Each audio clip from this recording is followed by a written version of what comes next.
Alhamdulillah kita pertama start di 50 miliar Ibu untuk start di Cimande tadi.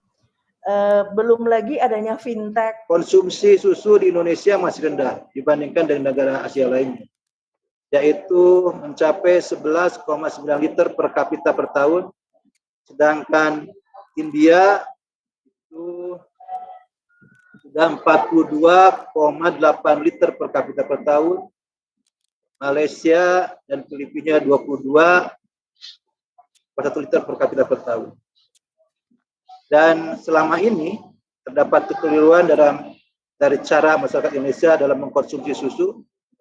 Masyarakat Indonesia lebih mengenal susu bubuk dibandingkan susu segar atau susu cair. Lebih dari 90% warga negara Indonesia terbiasa mengkonsumsi susu berupa bubuk atau kental manis. Dan tidak lebih dari 10% yang kesehariannya minum dalam bentuk cair, susu murni. Padahal sebaliknya, masyarakat dunia mengkonsumsi susu dalam bentuk segar atau susu cair. Kebutuhan susu di IPS itu sekitar 3,8 juta ton ya setara susu segar. Ya, pasokan susu segar dalam negeri itu hanya 0,8 juta ton ya atau sekitar 22%. Sisanya masih impor. Ya. Dan kita tahu bahwa konsumsi susu segar per kapita itu sekitar 16,9 kilo per kapita per tahun. Bisa dibandingkan dengan Malaysia sudah 36,2, Thailand 22, even Myanmar ya itu sudah 26,7. Usulan susu sebagai masuk ke dalam barang kebutuhan pokok dan penting kami harapkan bisa tetap dikawal untuk bisa terrealisir gitu Pak. Jadi di PP 59 tahun 2020 memang susu tidak termasuk dalam Bapokting. Jadi kita sudah, Pak Dirjen sudah bersurat kepada Ibu Deputi juga tanggal 4 Mei 2020 dan kita juga di Kementan sudah menyiapkan naskah kebijakan, naskah kajian untuk kualitatif yang diserahkan kepada Kemenko waktu itu. Jadi ada rapat koordinasi tingkat menteri, mudah-mudahan di Hari Susu Nusantara ini tahun 2021 susu bisa masuk ke dalam Bapokting sesuai dengan PP 59 tahun 2020. Mohon dukungannya. Saya kan punya banyak konsumen nih, yang rata-rata saya juga sempat dulu bikin keju gitu ya. Rata-rata mereka dapat rezeki lebih lah gitu. Saya coba cerita ke mereka dengan cara soft selling lah ya kalau ilmu marketing. Jadi saya coba cerita aja perjalanan saya, kondisi saya saat ini. Akhirnya alhamdulillah nyantol satu orang investor yang mohon izin bahasa ini nyantol ya.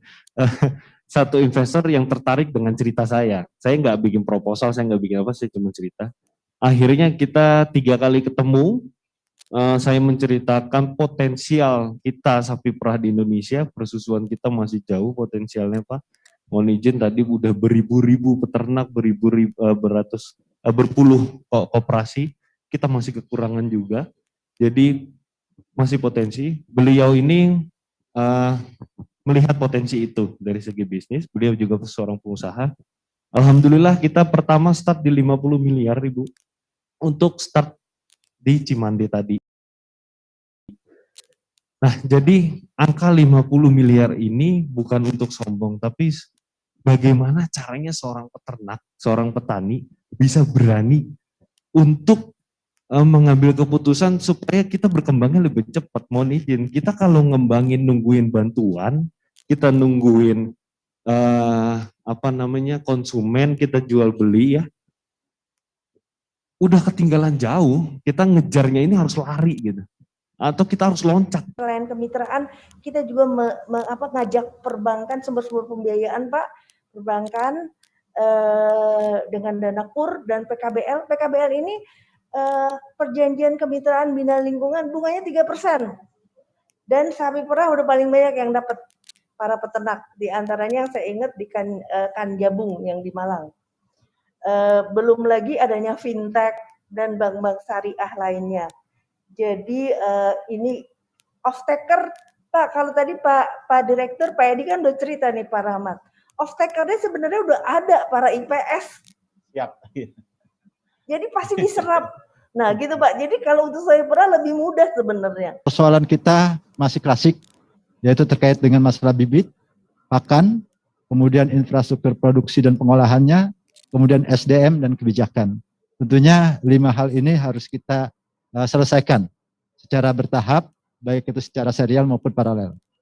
Kemudian kita juga menghadapi beberapa tantangan yang sebenarnya juga peluang, yaitu ketika kita bicara neraca supply demand industri persusuan, kita masih berkontribusi 22% dari lokal, sementara 78% adalah impor. Ini adalah peluang, sebagai tantangan sekaligus peluang, sehingga kita bisa mengoptimalkan produktivitas susu segar kita. Kalau kita mau berkembang, tentunya kita jangan individualis. Kita harus berkorporasi dan bermitra. Nah, oleh sebab itu, kita kembangkan korporasi petani nelayan ini khususnya untuk peternak, bagaimana juga nanti menggandeng off-taker sekaligus juga dari skema pembiayaannya. Kemudian juga ada peluang memanfaatkan susu-susu lain, selain ruminan dari sapi perah yang biasa kita ketahui dari FH, ada sapi-sapi lain dan juga sapi yang mungkin tadi disampaikan oleh Bu Pini, jenis-jenis yang bisa di tempat panas. Contohnya misalnya jersey. Kebutuhan susu masuk Bapokting.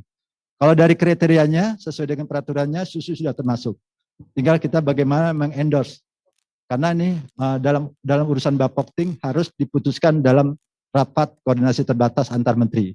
Tentunya minimal Menteri Pertanian, Menteri Perdagangan, Menteri Perindustrian, dan Menteri Koordinator Bidang Perekonomian sudah satu visi